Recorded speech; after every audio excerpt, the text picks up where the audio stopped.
Today I want to talk about moving out.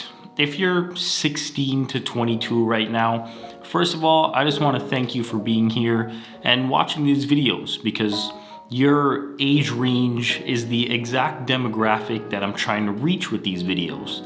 So you're probably at that stage in your life where you're looking to have some privacy from your parents. Maybe it's because you just want to chill. Maybe it's because you want to talk to your significant other, boyfriend, girlfriend in private. Maybe it's because you just want to be alone. I don't know. Whatever your reason is, this is for you. Moving out can be exciting. Looking for a place and going to see places and stuff is fun.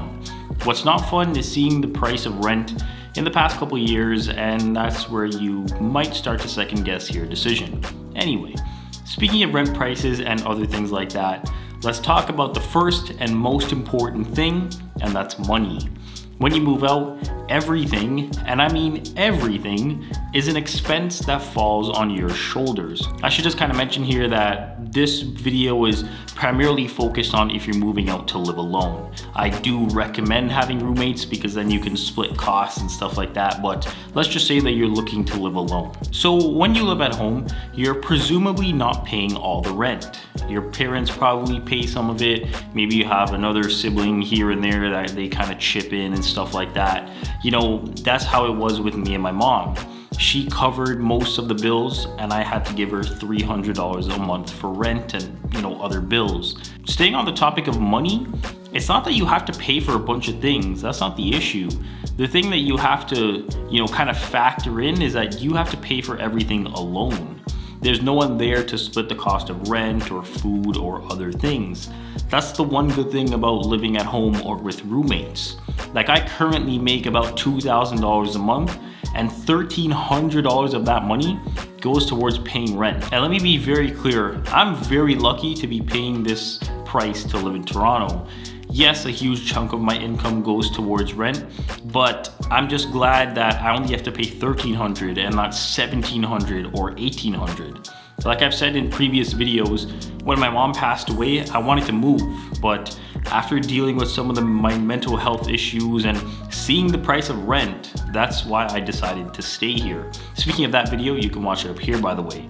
But moving on from money, it's now your responsibility to clean your house. Your mom isn't there to pick up your clothes anymore, or to do the dishes, or clean the washroom, or even do the laundry. That responsibility now rests on your shoulders along with everything else. It's your responsibility to get your clothes out tomorrow for work. It's your responsibility to put your clothes away after the laundry is done. It's your responsibility to cook. That's one thing that I kind of had a hard time accepting. I'd have to come home from a full day of work and then make food after that, which definitely took some getting used to for sure. And to be clear, I'm not saying these things to deter you from moving out. I just feel like a lot of people forget that they're gonna have to do these things because they get too caught up with the facade of moving out. And like I said, yes, it is exciting, but you can't forget about those very, very important things. Moving on to some positive things about living alone, I think the most prevalent thing now is that you have freedom. If you want to sleep in until 11 on the weekends, you can do that. If you want to eat out of the pan when you make something, you can do that also. No one's there to judge you or scoff at you for doing those things.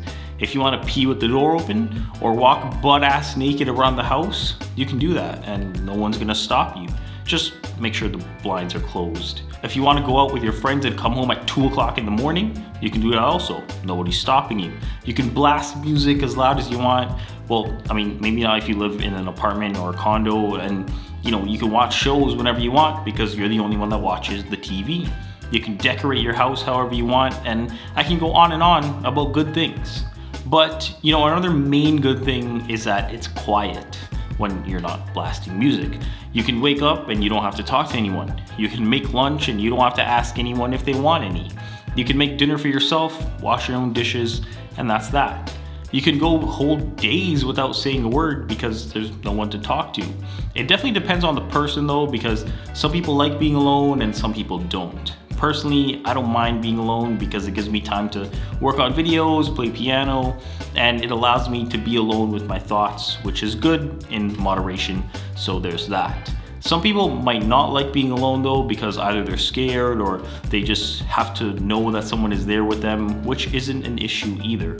It just varies from person to person. At the end of the day, like I said, moving out to live alone is a very exciting experience. It's going to give you your first taste at real freedom and responsibility outside of staying out late and finishing your homework or exams. This is real freedom and real responsibility. And to be honest, it's pretty rewarding. Living alone is rewarding because, again, you're the one that's going out there and putting in your 40 to 45 hours a week and coming home and feeding yourself and cleaning. And that should make you feel good because you're sustaining your standard of living, and that's nothing to scoff at. To kind of end off the video, I think living alone is beneficial. I think it's beneficial because, like I said, it teaches you to be more financially responsible, which creates discipline. It gives you freedom, and it's not like you're gonna live alone forever. You'll presumably find a partner and move in together and, kind of let life go from there. Do I recommend living alone? I think if you can handle it, it's not an issue. The only thing, like I said, is that everything rests on your shoulders. So you're gonna have to make the time to clean and cook and do other things. It's not just coming home and having a hot meal waiting for you. So just make sure that you're okay with that. Just one more thing, be sure to create a budget. If you're a visual learning person like me, you like to see where your money is going, and that's why I have a spreadsheet on Google Docs. If you prefer writing it out like we're in 2003, then feel free to do that too, but I would highly recommend trying to plan everything out first before you even think about going to see places, because you never know when unexpected expenses might pop up. If I had a choice and if I kind of had to do it again, I would probably see if one of my friends were looking for a place, because then there's not so much financial burden on you. But that's basically the only thing I would change. If you have any questions or comments, be sure to leave them down below in the comments section, and I'll do my best to reply to them. I hope this video brought you some value, and as always, thanks for watching.